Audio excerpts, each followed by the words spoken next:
Alhamdulillahirabbil alamin. Asyhadu an la ilaha illallah wahdahu la syarika lah wa asyhadu anna Muhammadan abduhu wa rasuluh. Allahumma shalli ala Muhammad wa ala ali Muhammad wa ashabihi ajma'in, amma ba'du. Sehat Ibu Bapak? Langsung mawon nggih. Jenengan pengen tema berkenaan dengan puasa Ramadan atau tema yang lain?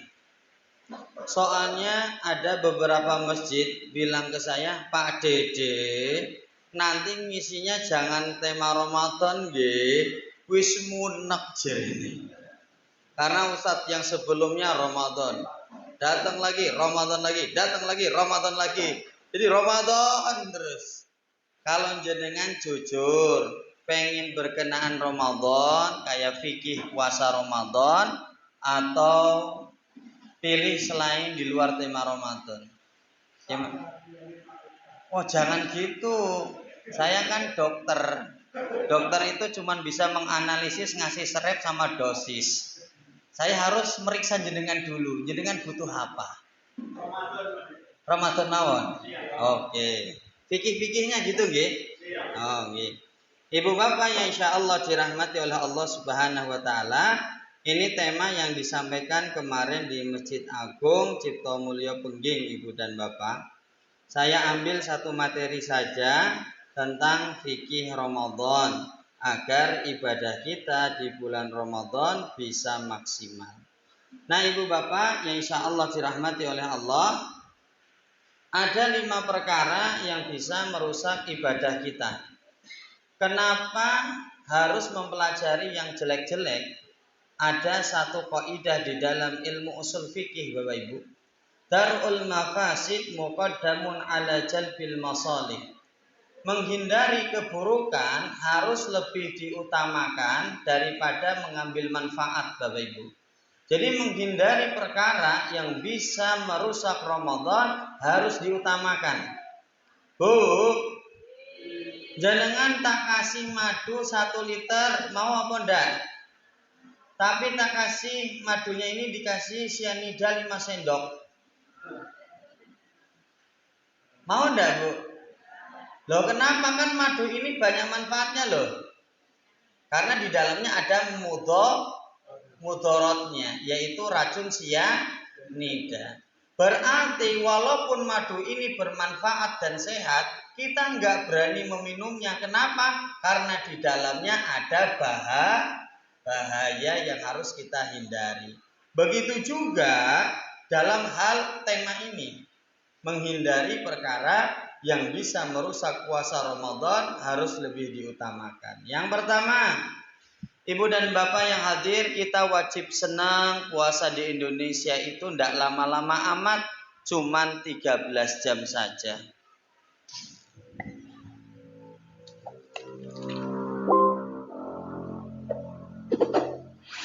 Assalamualaikum warahmatullahi wabarakatuh, sahabat beriman.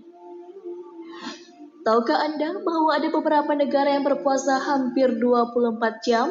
Durasi panjang itu karena bulan puasa Ramadan jatuh pada musim panas, sehingga durasi siang lebih lama daripada malam, terutama yang di negara Eropa.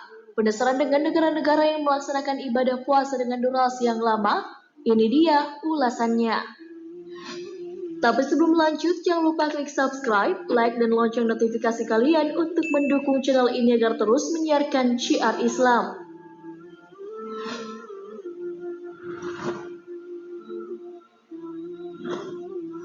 Islandia. Sahabat beriman pernah membayangkan berpuasa selama 22 jam? Ya, muslim negara kecil Eropa Utara ini yang juga dikenal dengan nama Islandia melakukan puasa sekitar 22 jam. Di Islandia saat musim panas, matahari bersinar lebih lama. Matahari baru terbenam kira-kira pukul 23.00 dan terbit pada pukul 4.00 waktu setempat. Umat Islam di negara tersebut melaksanakan sahur pada pukul 02.00 pagi dan berbuka pukul 12.00 malam waktu setempat. Jadi mereka hanya punya waktu 2 jam saja untuk berbuka, sholat tarawih dan sahur. Gimana Ibu mau dicoba puasa 22 jam?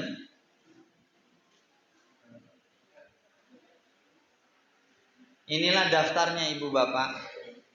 Yaitu yang paling lama adalah Islandia 22 jam, paling cepat adalah Chili, dan di Indonesia itu 13 jam saja. Nah Ibu dan Bapak, semakin beratnya ujian ketika ibadah, maka pahalanya juga semakin besar. Inna idhamil jaza ma'idhamil bala. Pahala yang didapat oleh seseorang sebanding dengan beratnya ibadah yang dia lakukan Ibu dan Bapak. Nah Ibu dan Bapak yang insya Allah dirahmati oleh Allah Subhanahu wa Ta'ala, ternyata pada zaman dahulu itu tercatat beberapa peristiwa besar terjadi di bulan Ramadan. Contoh pembebasan kota Mekah itu terjadi di bulan Ramadan. Turunnya Al-Quran di bulan Ramadan. Perang Badar terjadi di bulan, Perang Tabuk terjadi di bulan Ramadan. Lah gimana ini Pak Dede, para sahabat puasa apa enggak? Ada yang puasa, ada yang tidak. Bagi yang membatalkan puasanya harus mengganti di hari yang lain. Kemudian penaklukan negeri Yaman juga bulan Ramadan. Negerinya Raja Abraha pasukan gajah.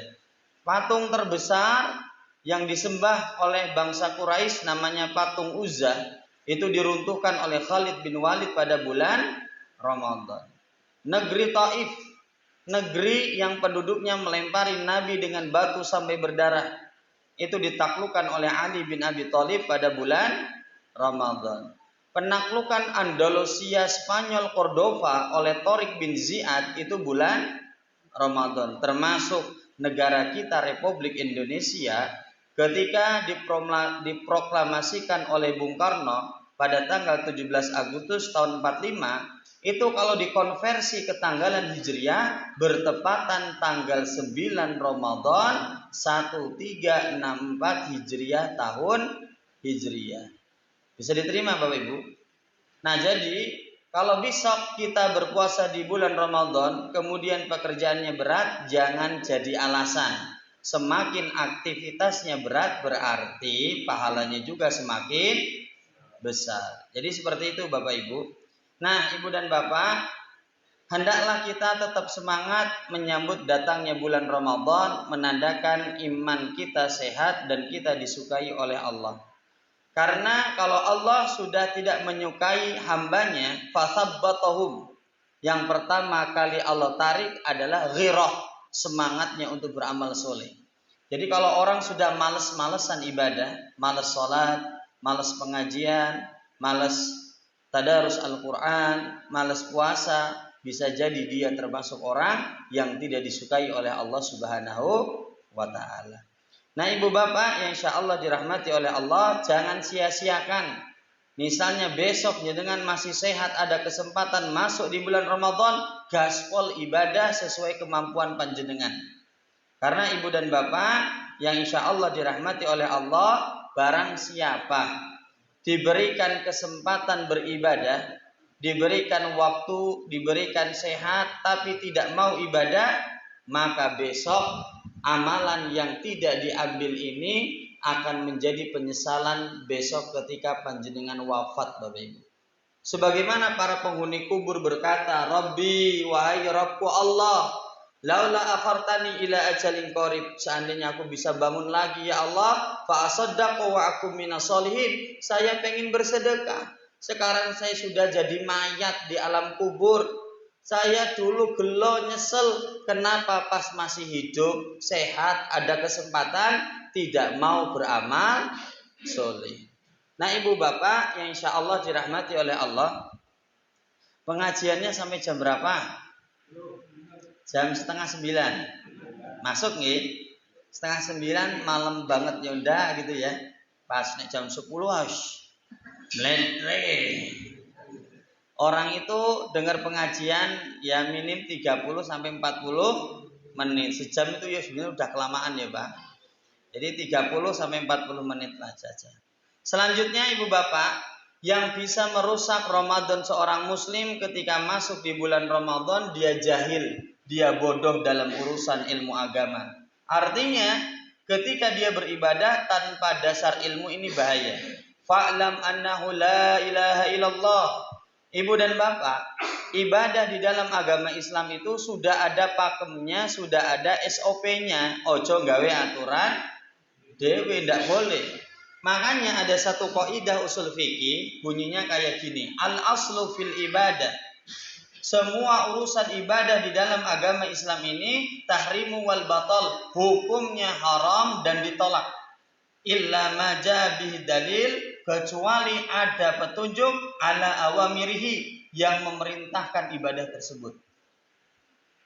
Usul fikih ini mengambil dari Quran surah Al-Hujurat ayat 1. Ya ayyuhalladzina amanu la tuqaddimu baina yadayillah wa rusulihi. Hei orang-orang yang beriman, janganlah kalian mendahului Allah dan Rasulnya. Arti dari jangan mendahului Allah dan Rasulnya adalah seorang muslim tidak boleh melakukan ibadah kecuali ada perintah dari Allah melaksanakan ibadah tersebut dan ada contoh dan tuntunan dari Nabi kita Nabi Muhammad sallallahu alaihi wasallam. Artinya ojo gawe aturan dewe. Makanya seorang ulama yang bernama Imam Ibnu Taimiyah mengatakan man faraqad dalil dhallas sabil. Barang siapa yang menjauhi petunjuk, dia bakalan tersesat. Walad dalil, dan tidak ada petunjuk illa bima ja'a bihi rasul, kecuali petunjuk dari Nabi kita Nabi Muhammad sallallahu alaihi wasallam. Ibu dan bapak yang insyaallah dirahmati oleh Allah, kenapa ibadah harus berlandaskan ilmu? Jangan sampai jenengan kayak orang gini, udah capek-capek beribadah, berkorban tenaga, berkorban waktu, bahkan berkorban biaya. Harapannya ibadah ini ibu dan bapak besok kalau panjenengan wafat oleh Allah dimasukkan ke dalam surga. Ternyata ketika sudah wafat jenengan malahan dimasukkan ke dalam neraka. Nauzubillahi min. Ini bakul kerupuk ketabrak Honda, remuk dada, tiwas kesel-kesel ngibadah, pas meninggal malahan dimasukkan ke dalam neraka dikarenakan ibadahnya tidak berdasarkan ilmu. Amilatun nasibah. Banyak orang yang mereka ini sudah capek berbuat baik, tasla naron hamiyah. Malahan mereka dimasukkan ke dalam neraka oleh Allah Subhanahu wa taala. Contohnya apa Pak Dede? Beribadah tanpa dasar ilmu itu contohnya apa di dalam masyarakat? Contoh, syarat sah Ramadan harus padusan misalnya. Lah berarti padusan hukumnya boleh kalau niatnya bukan syarat sahnya puasa. Aku mau renang Pak Dede di Pengging buat kesehatan, seger awake, ketemu konco-konco, olahraga, itu bagus, nggak apa-apa, lanjutkan.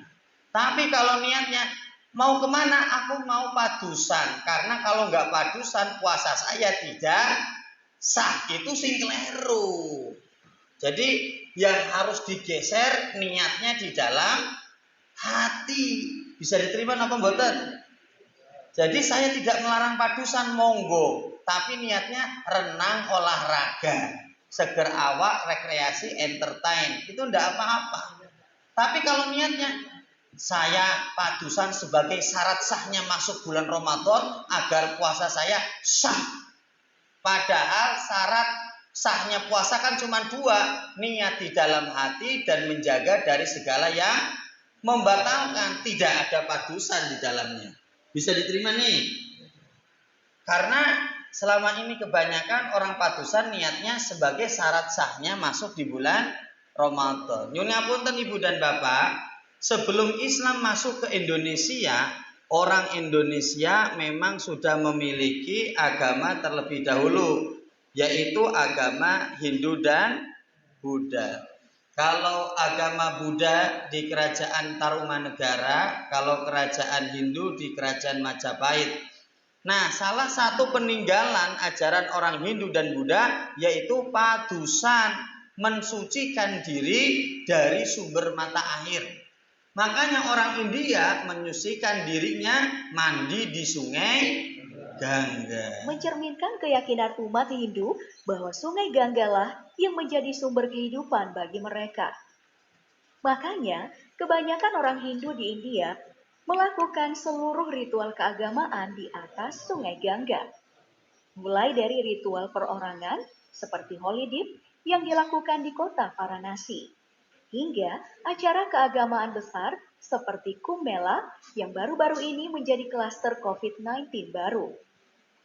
Nah, selain itu, saking sakralnya sungai ini, orang-orang Hindu percaya jika diri mereka dikremasi dan dialirkan di sungai Gangga, maka dosa mereka akan segera digugurkan.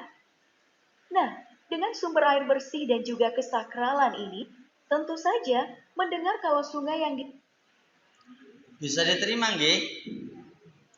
Nah, selanjutnya Ibu dan Bapak, jadi kalau kita ibadah wajib berbekal ilmu. Makanya man abadallah bi ghairi ilmin kana ma yufsidu aktsara mimma yuslih.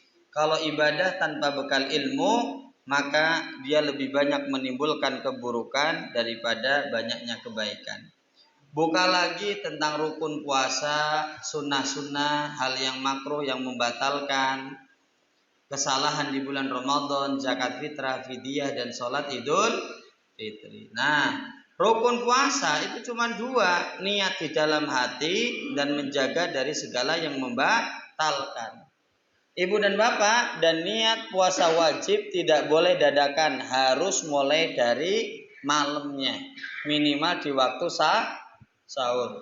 Karena kalau dadakan tidak sah.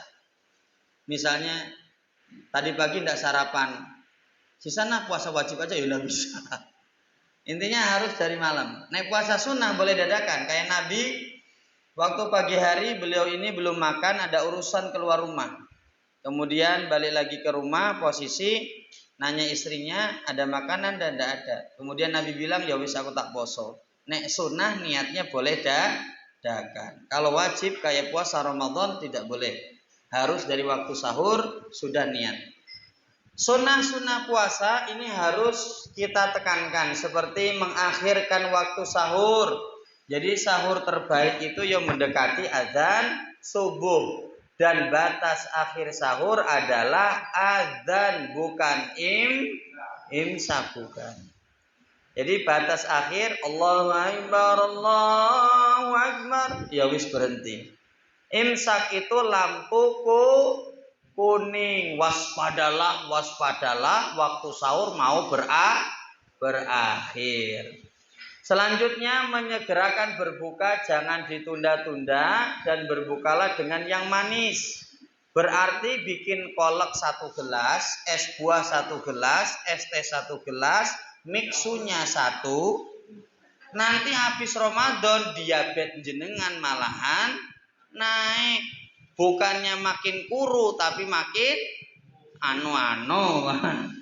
Singkat cerita, yang dimaksud berbuka dengan yang manis yang dari alam, real food, yaitu buah-buahan. Makanya Ibu silakan searching di Google, memakan buah-buahan ketika kondisi perut kosong, manfaatnya itu besar. Makanya yang asli cuci mulut itu bukan di akhir makan buah, tapi makan buahnya di awal. Betul apa betul Pak? Nah, berarti konsepnya Nabi benar nggih, mengawali membatalkan puasa dengan memakan buah-buahan yang manis, posisi perut masih kosong, itu lebih sehat ke badan Bapak Ibu. Selanjutnya semangat ibadah di 10 terakhir sebagaimana yang dicontohkan oleh Nabi. Teorine ngene, prakteknya meletre Bu. Makin akhir ya makin males biasanya, kecuali orang-orang pilihan Allah saja yang masih gaspol Bapak Ibu sampai akhir Ramadan semangatnya masih full. Tapi di sini kan perumahan nggih. Kalau 10 terakhir bulan Ramadan jamaahnya mudik napa mboten? Mudik Pak Dedek. Terus tarawihnya pindah nggih. Pindahnya ke Mitra atau luas Bu? Ke Solo Square. Oh alah. Nah Ibu Bapak, memang konsepnya ya harusnya tambah kencang, tapi realitanya hanya orang-orang tertentu yang bisa istiqomah dari awal sampai akhir. Nah, kesalahan di bulan Ramadan salah satunya yaitu ngamuk pas buka puasa. Wah, padahal kata Al-Qur'an dalam Quran surah Al-A'raf, wa kulu wasrabu wa la tusrifu. Makan dan minumlah jangan berlebihan. Ini menjelang maghrib tumbas tenongan sih. Wah, komplit.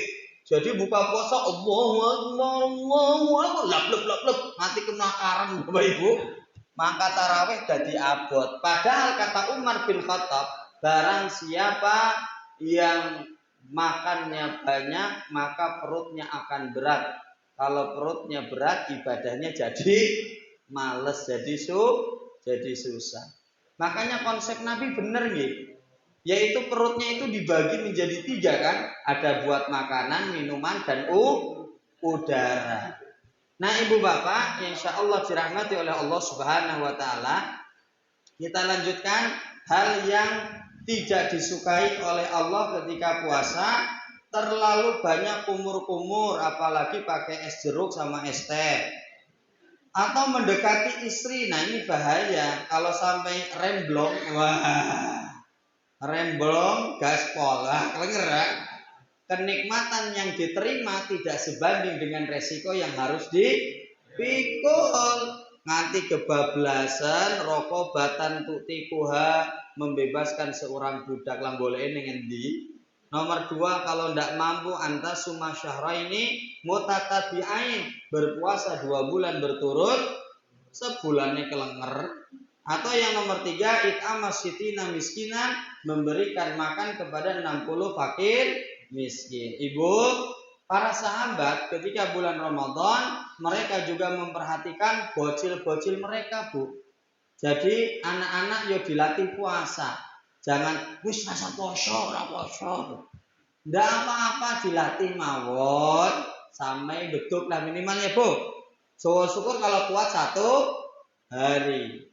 Di dalam riwayat Muslim dijelaskan, faida sa'alu ta'am, ketika anak-anak para sahabat nanya makanan, a'tainahumul lu'bah. Maka anak-anak para sahabat ini kemudian diberikan mainan, boneka-boneka dari benang. Kemudian tulhihim, boneka itu melalaikan bocil ini terhadap lapar dan hausnya. Hatta yutimu saumahum, sampai puasanya khatam 1 hari, dilatih. Ini perkara yang dimaafkan ibu dan bapak, puasanya tidak batal. Yang pertama, suntik insulin itu tidak batal. Tetes mata, tetes telinga itu dimaafkan, tidak batal. Loh Pak Dede, nek tetes mata diteteskan di mata obatnya, di tenggorokan sih terasa pahit. Betul apa betul? Kan THT telinga, hidung dan tenggorokan nyambung. Batal no posone nek pakai tetes mata? Enggak. Kalau membatalkan puasa, makanan minuman yang masuknya lewat jalur mulut. Selanjutnya yang punya penyakit asma, kalau kamu pas puasa tidak batal. Atau sisa makanan tadi sahur, daging kambing sak jempol misalnya, yo jangan ditelan, dikeluarin lagi. Nah kemudian inilah yang membatalkan puasa, karena kita waktu kecil mendapatkan ilmu yang salah. Nangis posone, ngentut neng banyu posone batal, tangannya kena pisau puasanya. Nah padahal yang membatalkan puasa 10 perkara ini.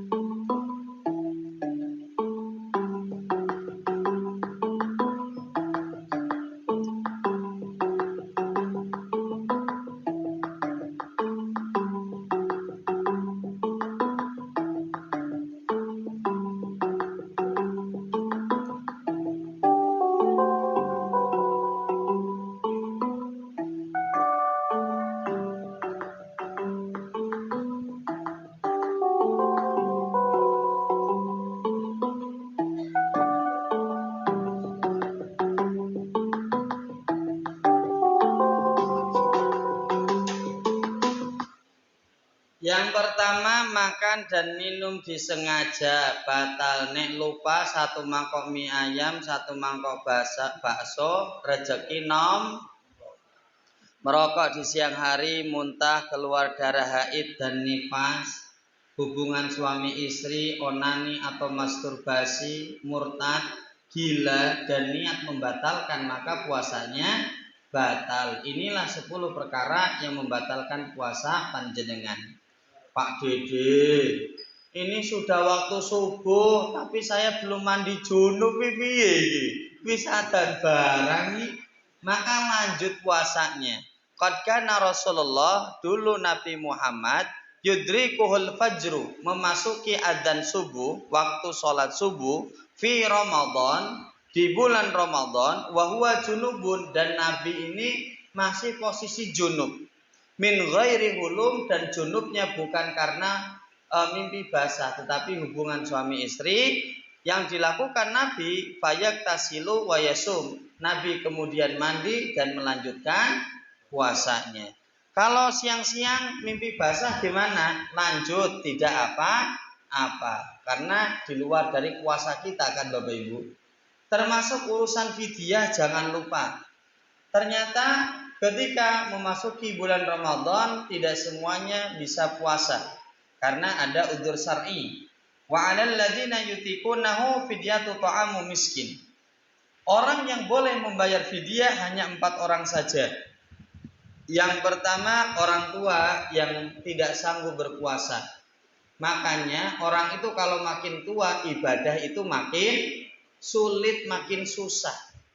Makanya ibu dan bapak, kalau ada anak muda, Pak Dede, saya sregep pengajian, sregep sholatnya besok ya, kalau sudah tua. Anda keliru wahai anak muda. Anda kira ini kalau makin tua ibadah makin mudah. Padahal makin tua ibadah makin sulit. Bahkan orang tua itu tidak sanggup berpuasa, ada juga. Yang kedua adalah orang yang sakit tidak mungkin kunjung sembuh. Kemarin saya ngisi di Jajar, ada pertanyaan kayak gini. Pak Dede, saya punya penyakit dalam. Saya wajib meminum obat sehari 5 kali. 3 jam minum sekali, 4 jam minum sekali. Kalau puasa bulan Ramadan, saya tidak bisa minum obat. Yang terjadi penyakit dalam saya kan makin parah, makin kambuh. Terus gimana? Saya bilang, ojo poso Pak. Jenengan fokus saja minum obat, nanti gantinya bayar fidyah, karena termasuk orang yang sakit entah tidak kunjung sembuh. Termasuk ibu hamil dan menyusui, ada 2 pendapat. Ada yang bayar fidyah plus mengqadha puasa di bulan yang lain. Pendapat yang kedua hanya membayar fidyah saja. Bu sampean pilih mana? Bayar fidyah plus qadha puasa atau fidyah saja? Ayo, boleh sing enak no Pak Dede, fidyah tok no. Ya ndak apa-apa. Jadi yang hamil, yang menyusui juga sama. Termasuk Pak Dede, aku punya utang puasa Ramadan 7 hari puasa kemarin. Nah ini udah mau Ramadan, aku bayar ini. Berarti tidak membayarnya gara-gara MALAS. Apa Bu? Males. Berarti besok dia masuk bulan Ramadan, posisi masih punya hutang puasa 7. Lah terus piye?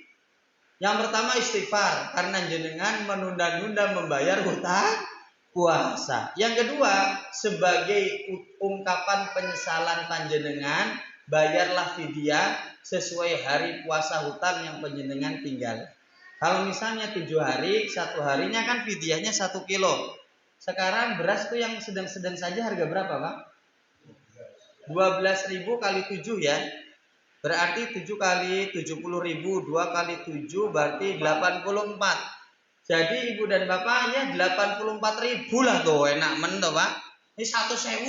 Ini 100.000 buat bayar hutang puasa saya yang belum lunas. Tapi nanti kalau selesai bulan Ramadan ya tetap bayar. Ini ungkapan mohon ampun kepada Allah, karena sedekah itu bisa membakar dosa, atau sedekah itu bisa menghapus dosa. Bisa diterima nggih? Nah, Ibu dan Bapak, termasuk zakat fitrah jangan lupa. Kaya saya Pak, aku yo pernah lali Pak, astagfirullah. Jadi penceramah itu kadang-kadang kalau nggak teliti bahaya ya Pak. Kapan ya saya itu ngimami sholat Idul Fitri di lapangan Sudimoro Pak. Pas mau berangkat dari rumah kaya enek sing kurang ini. Aku urung bayar zakat fitrah loh. Astagfirullah. Padahal batas terakhir sebelum Alhamdulillah karena saya juga sering ngisi di Sudimoro, tak cari orang minta tolong ini ada, ini tolong sampaikan ke yang miskin. Oh siapa duit? Soalnya aku lali. Alhamdulillah masih tertolong Bapak Ibu. Hukum zakat fitrah wajib semuanya, baik dia anak kecil atau seorang budak, pokoknya wajib. Kalau bocil yang ada di perut emaknya wajib napa mboten Bu? Sepakat, sebagian ulama mengatakan tidak dizakat fitrai. Ibu dan bapak, insya Allah dirahmati oleh Allah, zakat fitrah tujuannya tuhratan lisaim minal lagwi warofas, membersihkan puasanya orang yang berpuasa. Kadangkala ketika puasa ada misuh-misuhnya, enek ngapus CCTV, yang dihapuskan dosa ini menggunakan zakat fitrah. Ibu dan bapak, kalau di musola sini 2,5 atau 3 kilo? Hah, Pak? 3 kilo? Rata-rata di masjid yang saya isi mulai geser ke 3 kilo. Tapi Pak Dede nyun ngapunten saya kurang begitu cocok. Saya lebih srek 2,5 sesuai kemampuan saya. Yang 2,5 yo enek dalile, sing 3 kilo yo enek dalile. Jadi jangan saling menyalahkan. Bisa diterima nggih?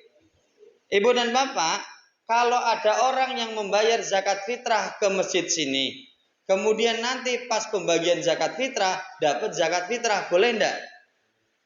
Boleh. Jadi enggak apa-apa. Nah ibu bapak, kita masuk nomor 2. Nah ini yang fatal.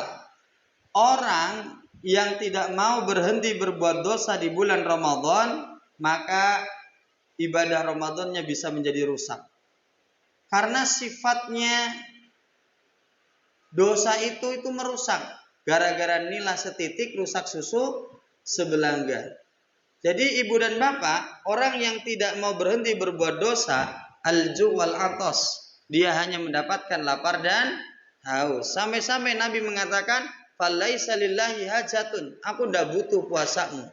Karena hakikatnya orang yang puasa itu adalah bukan hanya menahan lapar dan haus, akan tetapi innamasiyam minal lagwi warofas, menjaga anggota tubuh dari perbuatan dosa. Makanya ibu dan bapak, kalau cuman tidak makan dan tidak minum masuk surga, orang Ethiopia masuk surga kabeh. Lah tiap hari kelaparan, tiap hari kehausan. Ibu dan bapak, nek jenengan besok masuk di bulan Ramadan, semua amalan soleh akan dikali lipatkan oleh Allah. Kalau dosa dikali lipatkan apa mboten? Tidak, cuman hantamannya lebih keras, maklok ngono Bapak Ibu. Wa may yurid fihi bil hadin bidzulmin nudikum min adzabin alim. Barang siapa yang berbuat dosa di tempat spesial seperti masjid, seperti Masjidil Haram, barang siapa yang berbuat dosa di hari spesial kayak puasa Ramadan di bulan Ramadan, maka siksaannya juga spesial. Makanya Syekh Abdul Aziz bin Bas berkata, wa kana ismul ma'asi fihi asadu wa akbar. Orang yang berbuat dosa di bulan Ramadan, siksaannya lebih besar dan lebih keras. Dan saya jamin, kalau ada orang Islam masuk di bulan Ramadan tidak mau berhenti berbuat dosa, ibadah di bulan Ramadannya pasti konsep kendang. Mangkat tarawih sama puasanya cuma di hari pertama dan hari terakhir. Kenapa Pak Dede? Karena dosa itu dampaknya adalah membuat pelakunya menjadi berat dan malas untuk beribadah Bapak Ibu. Jadi berat dan malas. Jadi suruh tarawih tiap malam itu berat. Saya ini puasa Pak. Jadi di rumah ngaku sama istri dan anaknya puasa. Nyampe kantor buka wah jajan barang. Nanti masuk rumah aku poso kok gitu. Ada ndak? Mana? Makanya ibu dan bapak yang insya Allah dirahmati oleh Allah, Fudail bin Iyad berkata, kalau ada orang yang tidak bisa sholat dan tidak bisa puasa, yang menghalangi dia adalah dosa yang dia lakukan. Selanjutnya, yang nomor 3, yang bisa merusak Ramadan panjenengan adalah masih pelit, tidak mau bersedekah ketika masuk di bulan Ramadan. Ini rusak pahala jenengan atau bulan Ramadan jenengan. Karena bersedekah di bulan Ramadan itu pahalanya lebih besar, peluang masuk surganya lebih besar. Pernah saya jelaskan ibu dan bapak, di dalam hadis riwayat At-Tirmidzi, inna fil jannah ghurafan, di dalam surga itu ada suatu ruangan, tura duhuruha min butuniha wa butunuha min duhuriha, orang yang di dalam bisa melihat keluar, orang yang di luar tidak bisa melihat ke dalam. Kemudian liman hiya ya Rasulullah, ada yang tanya untuk siapa surga itu? Kata Nabi, yang pertama liman athabal kalam, surga itu untuk orang yang suka menjaga ucapannya. Yang nomor 2 wa at'ama ta'am, untuk orang yang suka memberikan makanan. Yang nomor 3 wa addama siyam, untuk orang yang suka berpuasa. Dan yang nomor 4 wa shallalillahi bil lail wan nasu niyam, untuk orang yang suka sholat di malam hari, yang kebanyakan orang pada tidur. Dan di bulan Ramadan jenengan melakukan amalan ini hampir tiap hari. Siangnya jenengan puasa, malamnya mangkat tarawih, sorenya ngasih takjil. Berarti 4 amalan ini dilakukan hampir tiap malam. Berarti bersedekah di bulan Ramadan peluang masuk surganya lebih besar. Dan bersedekah tidak harus banyak dan tidak harus nunggu kaya. Pak Dede, buat makan sehari-hari saja susah, apalagi sedekah buat ngasih ke orang lain. Nyun ngapunten, urusan sedekah itu bukan urusan kaya miskin, tetapi urusan mental. Kalau orang dasarnya pelit, walaupun kaya yo males sedekah. Betul apa betul, Pak? Tapi kalau mentalnya mental yang suka berbagi, welas asih, nolong sesama, walaupun beliau miskin, pasti ya tetap pengen sedekah. Contoh jamaah saya di Masjid Al-Mu'min, perumahan Beca, daerah Jajar. Beliau bukan orang kaya, tukang jualan telur. Telurnya juga eceran yang 4 biji. Tapi Masya Allah, nabung di kenceleng. Kan saya ngisi di sana sebulan sekali, selesai kajian kadang-kala mendekati, Pak Dede, kenceleng saya udah penuh, bawa ke panti asuhan, itu. Jadi urusan sedekah itu bukan urusan kaya dan miskin, Bapak Ibu. Ya, tergantung ke pribadi masing-masing. Kalau memang orangnya sukanya memberi, walaupun orang miskin pasti senang memberi. Makanya Nabi Muhammad menghimbau kepada umatnya, fattaqun nar walau bisiki tamrotin. Jagalah diri kalian dari api neraka, walaupun bersedekah dengan sebiji kurma. Artinya dihimbau bersedekah sesuai kemampuan panjenengan. Nah, ibu dan bapak, kalau bersedekah jangan jauh-jauh nggih, ngasih di pinggir jalan. Kadangkala orang yang kita beri tidak bisa menghargai pemberian kita. Mereka hanya mengambil ikannya, dagingnya, sisanya dibuang. Bahkan seperti ini terang-terangan, ini bikin sakit hati.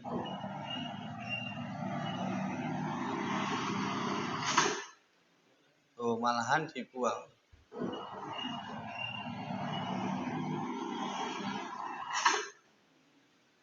Bisa diterima nggih? Dibuang. Ya. Lanjut nomor 4. Tinggal 10 menit lagi, masih kuat ya? 10 menit lagi. Mata saya sudah pedes, Bu. Ngajar jam 7 sampai jam setengah 4. Terus lanjut pengajian, pulang ke rumah sampai jam 10 ini ya. Bismillah, semoga awak sehat selalu ya, Bu. Nomor 4 yang bisa merusak puasa seseorang adalah yo melu sahur, yo melu buko tapi tidak sholat. Rampung sahur turu orang sholat subuh, Bapak. Tangi atus nyambut gawe gitu loh. Jadi dia puasa tapi tidak sholat. Hukumnya orang yang puasa tapi tidak sholat, gara-gara tidak sholatnya gara-gara males ya, maka puasanya sah. Karena sudah memenuhi rukun puasa. Rukun puasa kan 2, niat di dalam hati. Orang ini kan sudah niat yo melu sahur. Yang kedua, rukun puasa adalah menjaga dari yang membatalkan. orang ini yo tidak makan, tidak minum, juga tidak mendatangi istri di siang hari. Secara rukun sudah memenuhi rukun fikihnya. Berarti puasanya sah. Akan tetapi pahalanya zong. Nah itu yang repot. Cuman dapat lapar dan haus. Itu yang jadi masalah. Makanya dalam riwayat Bukhari, man lam yada qaula zuri wal amala bih.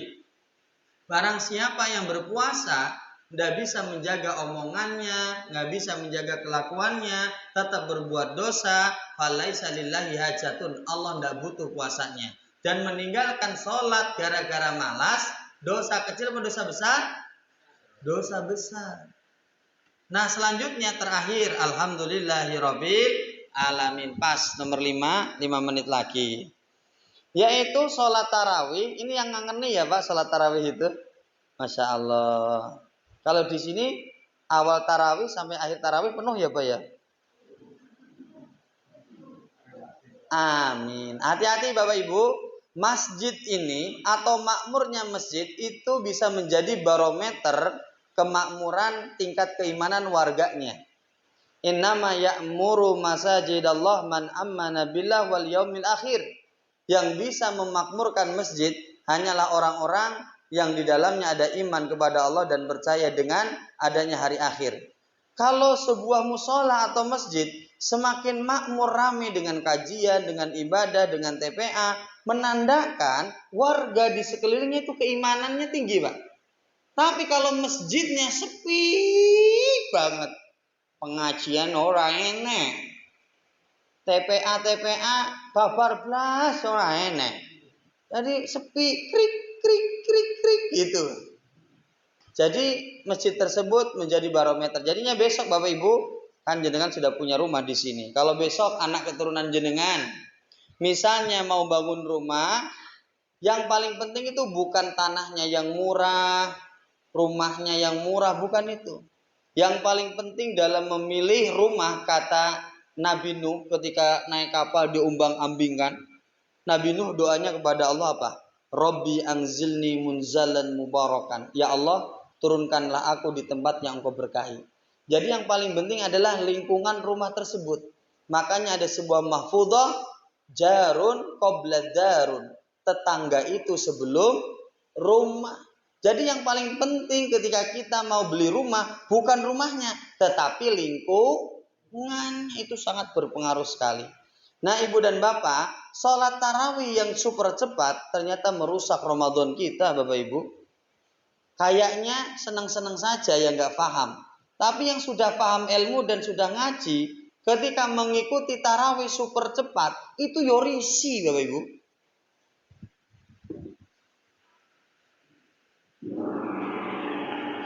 Sudah tarawih ma'adini jami'atan rahimakumullah. Allahu Akbar. Bismillahirrahmanirrahim. Alhamdulillahirabbil alamin arrahmanirrahim maliki yaumiddin na'budu wa nasta'inu ihdinas siratal mustaqim siratal ladzina an'amta 'alaihim ghairil maghdubi 'alaihim waladdallin. Bismillahirrahmanirrahim. Aku tidak akan suruh anda jatuh maka berikan sahabat Allah menasih maka sahabat Allah kalau tahu ni'ma yang kita tahu jahil malah tahu yang itu malah tasaluna yauma idzin na'im. Allahu Akbar. Sami Allahu. Saya mendingan ini ada sedikit jeda-jedanya. Yang 6 menit yang lebih horor Bapak Ibu. Ini nggak ada jeda-jedanya Bapak Ibu. Tarawih 6 menit loh. Bahuti kapok susu. Ramakat nih tarawih gitu.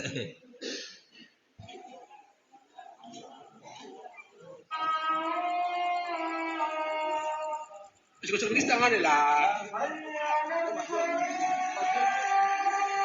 Gosok tangannya. Nah.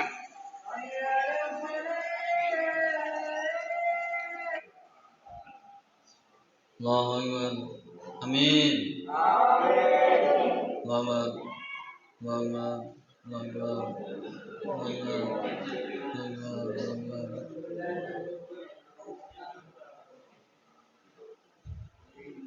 Tapi yuk rene sing manis sing negur ya, Pak.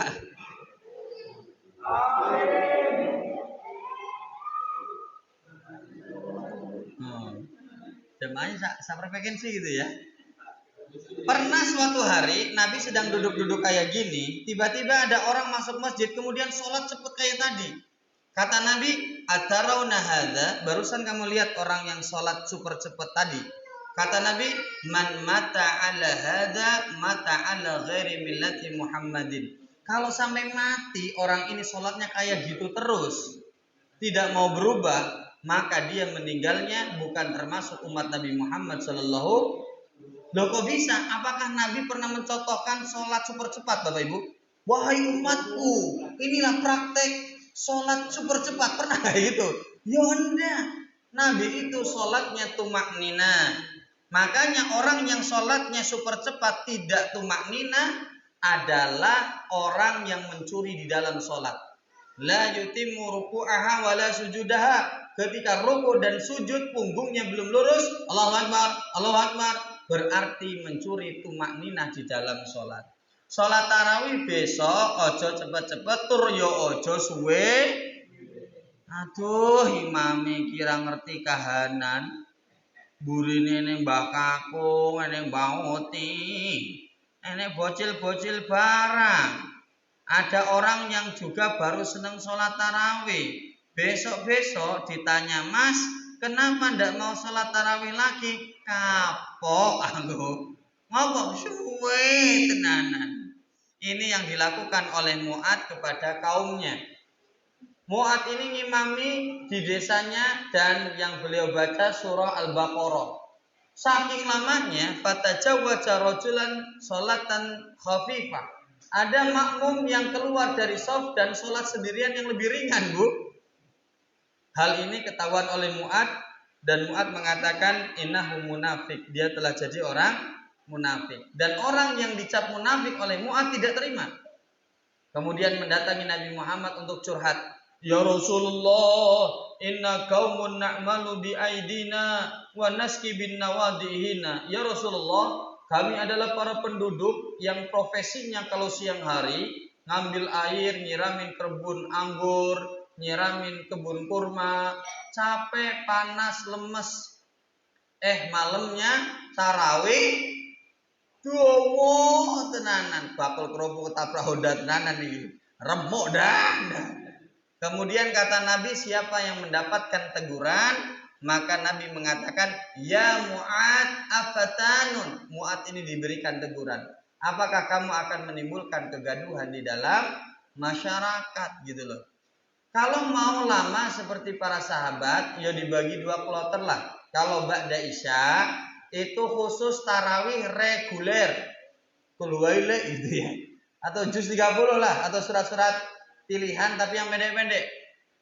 Nah, nanti kalau mau panjang jam 2:30, Ibu dan Bapak Musola Al-Mukarramah akan menyediakan sebuah program yaitu tarawih 1 malam 1 juz.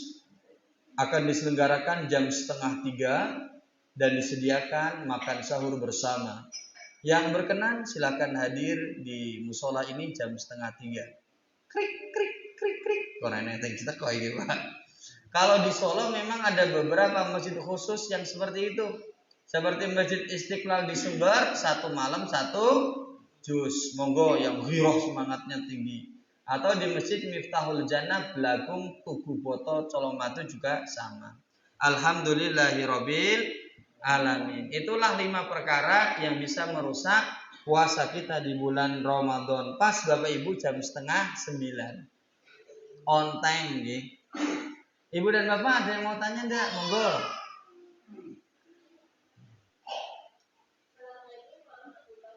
Waalaikumsalam warahmatullahi wabarakatuh.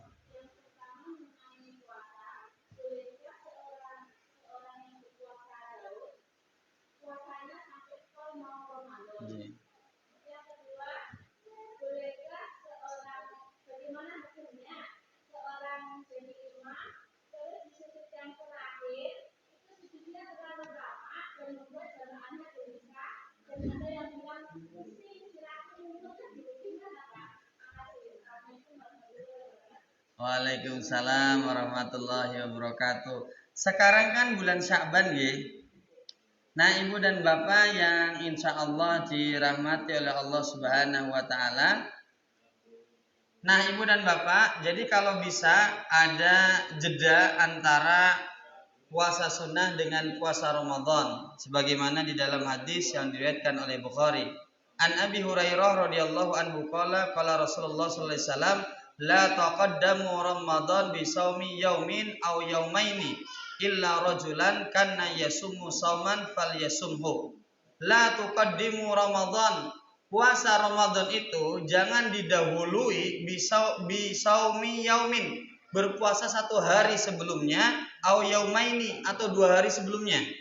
Misalnya Ramadannya jatuh pada hari Kamis, jenengan itu mengawali dulu dengan 1 hari atau 2 hari, berarti hari Rabu dan Selasanya jenengan puasa itu dilarang, termasuk puasa Daud.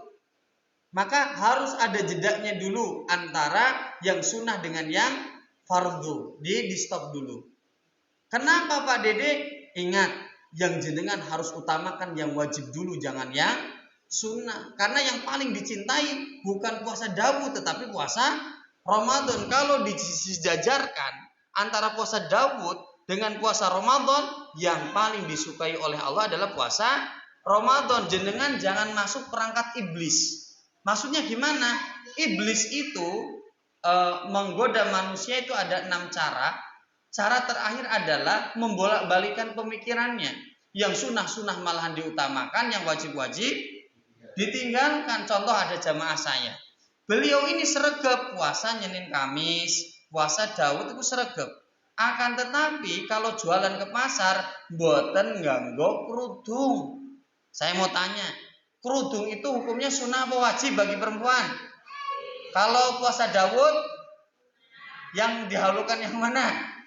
Yang wajib dulu, termasuk ketika ada Daud dan Ramadan, kalau bisa dikasih jeda, utamakan yang Ramadan dulu karena Ramadan lebih dicintai oleh Allah. Bisa diterima nggih?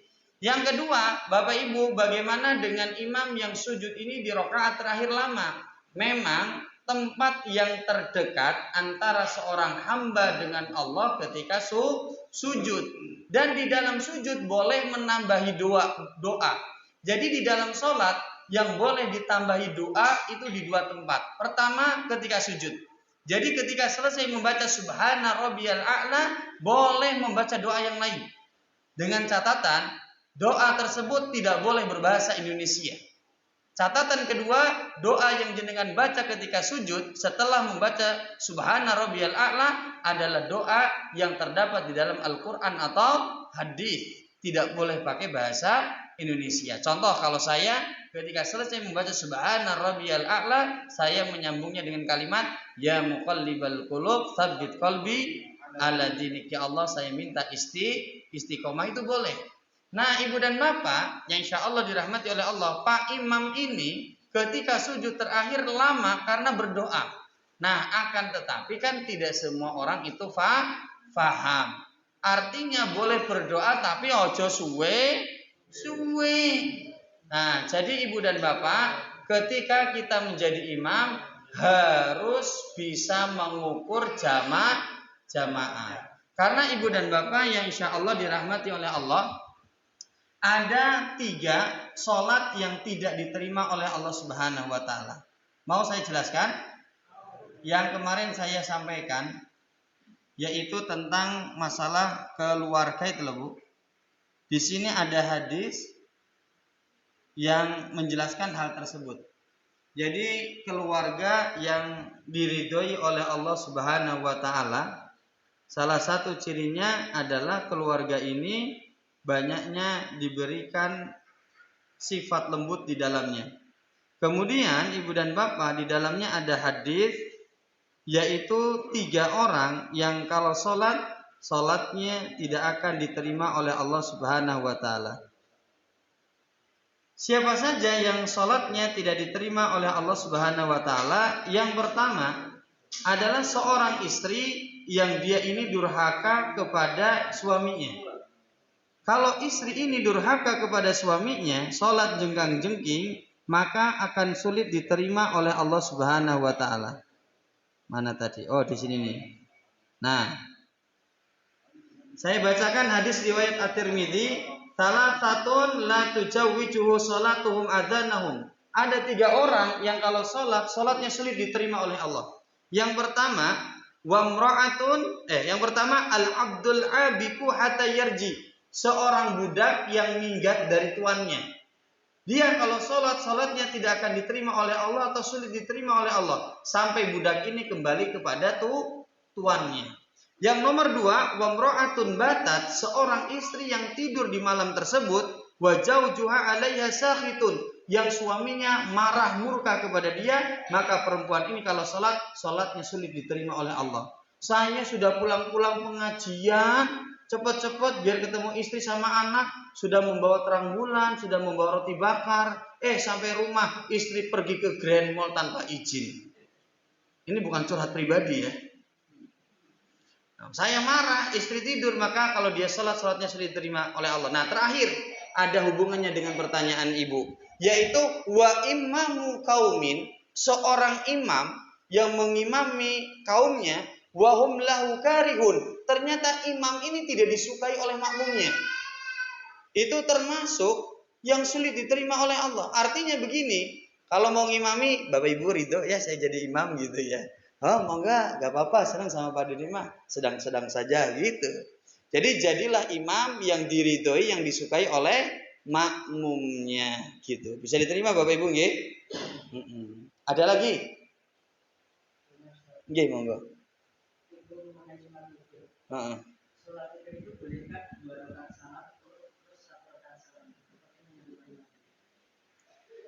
2 rakaat 1. Nah, ibu dan bapak yang insya Allah dirahmati oleh Allah, jadi pelaksanaan sholat witir memang ada beberapa versi. Saya akan jelaskan secara lengkap dulu tentang sholat witir ibu dan bapak, sholat sunnah. Nah, di sini ada sholat khusyuk, sholat sunnah. Nah, sholat sunnah yang terakhir di sini kayaknya. Nah, jadi tentang sholat witir. Witir itu asal katanya adalah ganjil. Jadi sholat witir itu minimal dilaksanakan berapa Bapak Ibu? 1 saja itu sudah boleh. Maksimal berapa Bapak Ibu? Betul, maksimal 11. Berarti di sini. Pakaian PPT ya Bapak Ibu. Untung aku hafal letaknya Pak. Sholat witir. Oh ini set.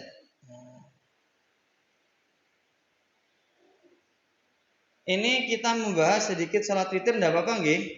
Nah, jadi sholat witir. Jadi sesungguhnya Allah itu witir ganjil dan menyukai ganjil. Tata cara pelaksanaan sholat witir. Jadi paling sedikit itu 1 rakaat, paling banyak ada yang mengatakan 13 Pak, ada yang 11. Caranya 2 rakaat salam diakhiri 1 rakaat salam. Seperti itu juga boleh. Tapi ada yang langsung 3 rakaat 1 salam juga boleh. Jadi begitu hebatnya agama Islam ini gitu loh. Kayak sholat tarawih, 2 rakaat salam boleh, 4 rakaat salam ya boleh. Tinggal pilih yang mana monggo. Disepakati takmir masing-masing. Alhamdulillah Bapak Ibu bukan bermaksud apa-apa. Alhamdulillah Ramadan ini saya full, jadi tiap malam ngimami terus dari Senin sampai Ahad. Kalau saya mengimami di sebuah masjid, tanya dulu, nyun ngapunten, nanti di sini 4 rakaat salam apa 2 rakaat salam? Oh di sini tuh 4 rakaat salam. Oke, manut. Nah urusan witir juga sama, boleh 3 rakaat 1 salam, boleh 2 rakaat salam, 1 rakaat salam juga boleh, tidak disalahkan. Ini versi panjenengan yang tadi tanya.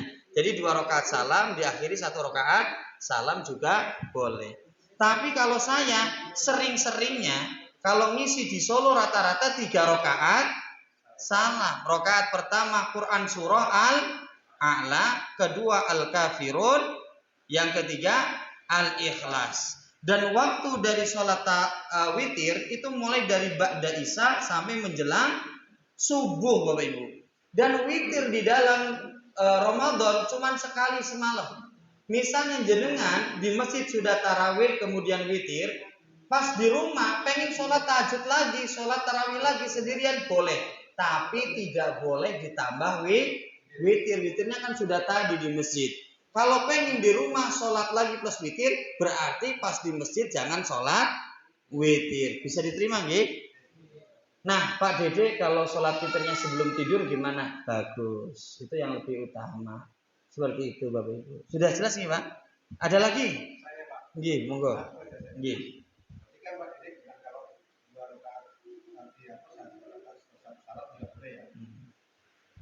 Yang saya tanyakan adalah kemudian ketika kita sholat kan ada niatnya dulu ya. Ketika kita mau sholat witir 2 rakaat atau tidak bertentangan dengan arti dari witir itu sendiri Pak. Ketika kita bersolat, kita berniat yang 2 rakaat boleh itu tadi. 2 rakaat salam, berdiri lagi 1 rakaat salam. Maka itu bertentangan antara kita niatnya kan witir Pak ya. Tapi dilaksanakan 2 gitu. Niatnya 3, cuman pelaksanaannya 2 plus 1 gitu. Contoh gini Pak, orang memahami adzan iqomah Pak.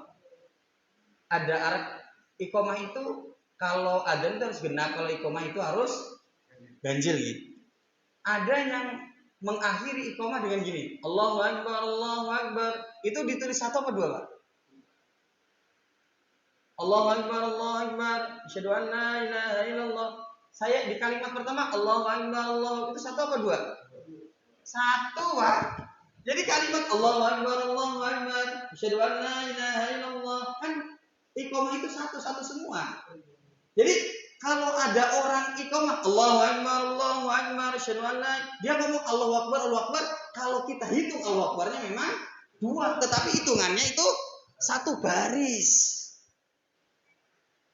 Bisa diterima enggak?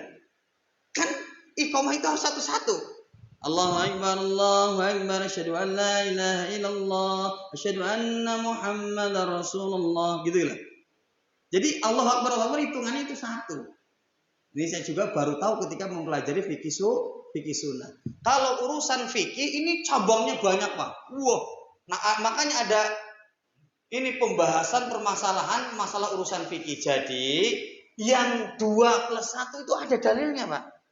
Yang 3 sekaligus juga ada dalilnya. Sing penting ojo dadi rame, malahan nanti bikin gaduh jamaah. Sing penting ngomong sih. Ibu bapak, selanjutnya kan setelah selesai sholat tarawih kita berdiri lagi. Monggo ibu bapak kita lanjutkan yaitu sholat witir.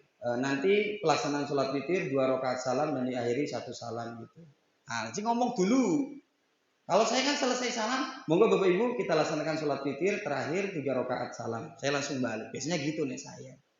Jadi pokoknya urusan kayak gini dirembuk bareng, jangan sampai bocor keluar. Nanti jamaah yang awam, loh takmirnya rapor gitu loh.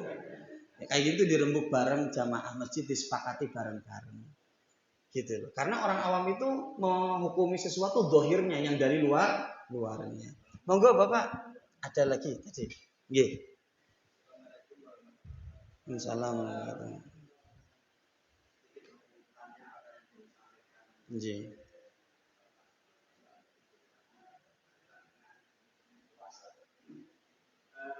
Yang saya pertanyakan yaitu masalah kita melaksanakan puasa di bulan Ramadan, kemudian bagi yang sudah warga itu melakukan hubungan Islam. Yang saya pertanyakan yaitu saya percaya dan yakin bahwa rekan-rekan yang hadir ini semuanya sudah tahu. Hanya saya yang belum tidak tahu. Yang saya pertanyakan apabila suami istri itu melakukan hubungan suami istri di bulan puasa di siang hari, itu diharuskan untuk membayar fidyah selama 60 hari. 60 hari. It'am sitina miskinan. 1 harinya harus ngasih makan 60 orang. 1 harinya. Iya. Ya. Kemudian itu kedua-dua tidak atau hanya 1 saja. Nah, kemarin dibahas di kantor saya. Yang terutama yang bapak-bapak, karena yang emak-emak ini ada penghalangnya. Betul apa betul? Tapi ibu dan bapak ini kan milih. Kan ada antasuma syahra ini mutatabi'ain. ada dua puasa 2 bulan berturut-turut. Kalau tidak mampu berarti it'ama sitina, miskinan, memberikan makan 60 fakir miskin. Suami istri ini sepakat, mari Bu Pak kita khilaf. Ayo kita masih makan 60 orang per hari gitu. Jadi 2 orang ini sepakat untuk membayar 60, memberikan 60 fakir miskin makanan. Dua-duanya. Kalau dua-dua berarti jadi 120 dong. Cukup suami istri 60 gitu. Bisa diterima nggih? Nggih. Ada lagi Bapak Ibu? Enggak apa-apa. Udah ngantuk ya? Atuh. Pas nggih? Saya juga udah pedes Pak ini. Ibu dan Bapak, demikian yang bisa saya sampaikan. Nanti ini kan ada panitianya yang rajin sekali ini Bapak ya mengupload di YouTube, dan file-file ceramah saya sama beliau diambil. Jadi nek pengen materinya bisa langsung menghubungi beliau gitu nggih. Nggih. Bismillah, saya akhiri wa akhiru da'wana alhamdulillahirabbil alamin. Wassalamualaikum warahmatullahi wabarakatuh.